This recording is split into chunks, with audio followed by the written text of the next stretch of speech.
Okay, so imagine you're in class and your teacher is talking to the class about the next project we have to work on. And then they say, you have to make a game. Well, that's exactly what happened to me. And I only had 7 days to make it.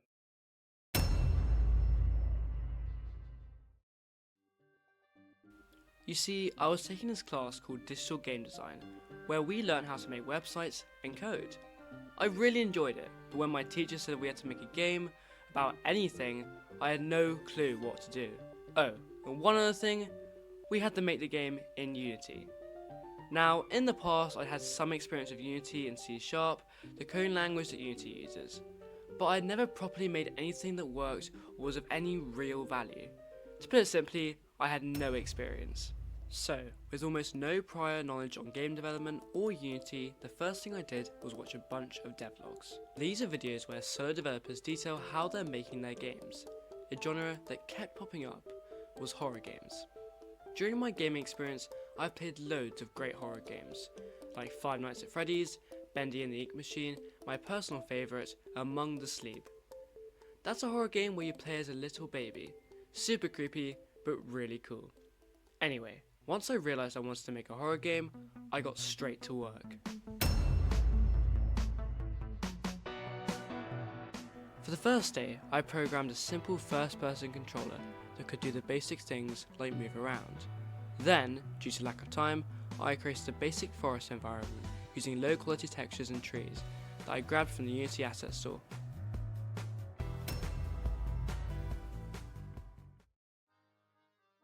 On day 2, I focused more on lighting and improving the environment. I also wrote a simple story for the game. Here's the gist of it. The game starts with you receiving a letter from your detective friend Susan, who's researching missing people in the forest. The player explores the forest only to discover that Susan has been killed, and she is now a spirit trapped in this haunted forest/house she was investigating. Your mission is to save her.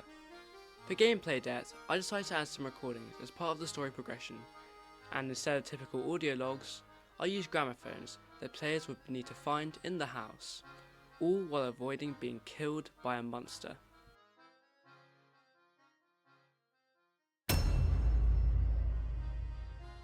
By day 3, I was getting pretty tired, since I had other classes to work on too, but luckily I stayed up every night working on this project. For day 3, I worked on UI, added a crosshair for aiming and interacting with objects, made it so the text appears when you approach the gramophones.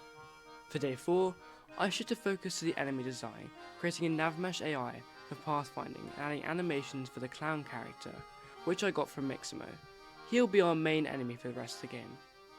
I also made it so when the player passes through a specific door, the clown is then activated and changes from its idle animation to its chasing animation.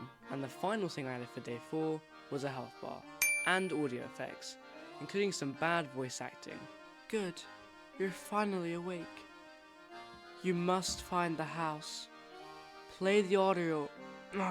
And for day 5, I worked on cutscenes, specifically an intro cutscene. These took ages because I had to learn all about animations and how to make them work properly.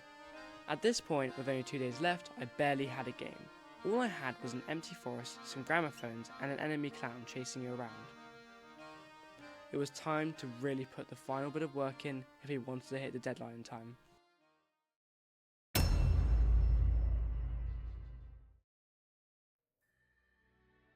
With just 2 days left, here's what happened. For day 6, I fixed all my code, so the players could interact with the gramophones in any order.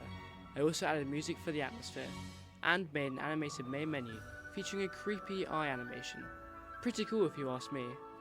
For day 7, I improved the nav mesh for smoother enemy movement, and I polished up the house design and UI elements. Day 7 was a little different.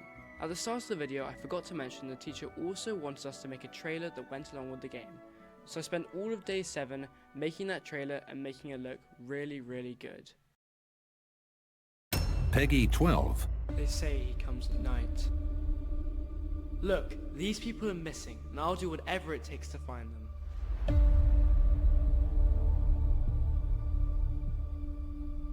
There's just something wrong with that house. You won't be alone.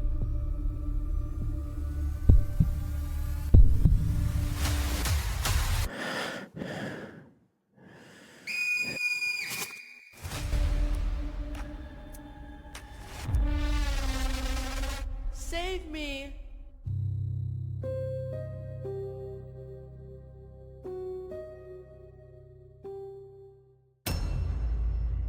Now I'm sure many of you guys are wondering what sort of grade I got when I handed this in, and we don't really find out our final grades till the end of the year.